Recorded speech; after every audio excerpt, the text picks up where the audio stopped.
Bonjour à tous, je suis Didier Mazier, je vous souhaite la bienvenue et puis je vous remercie pour votre fidélité à cette chaîne où nous sommes maintenant plus de 23 000 à nous retrouver toutes les semaines pour suivre et nous amuser avec des outils comme Photoshop, Illustrator et autres. Alors si vous êtes nouveau, eh bien il va falloir mettre un petit pouce en l'air sur la vidéo, vous abonner, activer les notifications et puis surtout partager ces vidéos sur tous les réseaux sociaux, sur LinkedIn, sur Facebook, sur Insta, sur Twitter, sur TikTok, Snapchat, Twitch et tous les autres.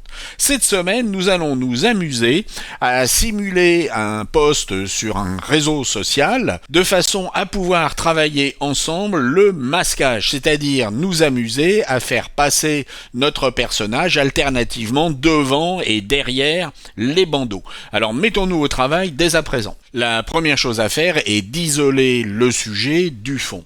Alors c'est une sélection qui doit être faite soigneusement sur l'arrière-plan. Vous pouvez procéder avec l'outil de sélection d'objets ou tout autre outil de votre choix.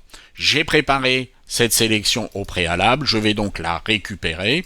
Et une fois celle-ci récupérée, je vais placer ce sujet sur son propre calque avec Command J sur Mac ou Ctrl J sur PC. Et puis je vais placer ce personnage au-dessus des deux bandeaux. Pour faire passer le personnage alternativement devant et derrière le bandeau, voilà comment on va procéder. Je vais récupérer par exemple sur ce bandeau la sélection de ce qui se trouve sur ce calque. Avec commande et en cliquant sur la vignette, j'ai récupéré cette sélection et je vais procéder maintenant à un masquage du personnage. Par contre, ce que je voudrais, c'est masquer mon personnage, mais ne pas masquer le bras.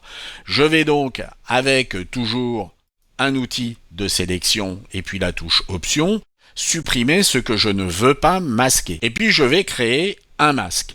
Alors selon que vous avez le blanc ou le noir d'activer, il faudra cliquer ici avec ou sans la touche Option. En l'occurrence ici, je dois cliquer avec la touche Option de manière à pouvoir masquer mon personnage. Et vous voyez que maintenant le bras passe devant notre bandeau. Alors je peux faire exactement la même chose pour le bas en cliquant ici sur sélectionner notre bandeau et je vais donc travailler sur ce même calque.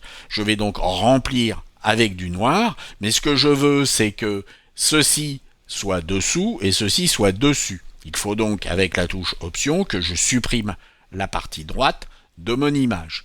Et sur mon calque, je vais effectuer un remplissage avec la touche Option flèche arrière. Vous voyez que maintenant, le bras passe devant et l'autre jambe passe derrière.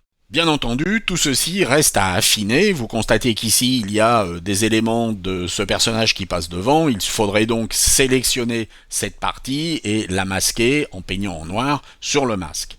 Pour gagner du temps, au niveau des sélections, j'avais également sélectionné le ballon. Je vais donc récupérer ce ballon et je vais, sur l'arrière-plan, placer ce ballon également sur son propre calque, avec Command J sur Mac ou Ctrl J sur PC, et je vais pouvoir placer ce ballon devant notre bandeau. En ce qui concerne les ombres, il va falloir tout simplement demander une ombre portée. Je vais demander une ombre portée pour mon ballon, et vous voyez que mon ombre fonctionne. Il y a par contre un problème, c'est que je ne voudrais cette ombre que sur le bandeau. Alors voilà comment nous allons régler le problème. Sélectionnons notre bandeau avec commande-clic sur la vignette et appliquons un masque. Je vais appliquer le masque et vous voyez que l'ombre va maintenant n'apparaître que sur cette partie. Et nous avons maintenant réglé notre problème. Alors de la même façon, on va pouvoir gérer une ombre sur le bras si on le souhaite. Donc tout ceci demande bien entendu à être affiné. Nous n'avons vu ici que les principes de base, mais j'espère que c'est quelque chose qui va vous être utile pour créer de faux posts sur les réseaux sociaux et que vous allez pouvoir mettre cela à profit pour vos éléments de communication. Et puis je vous dis bien à la semaine prochaine.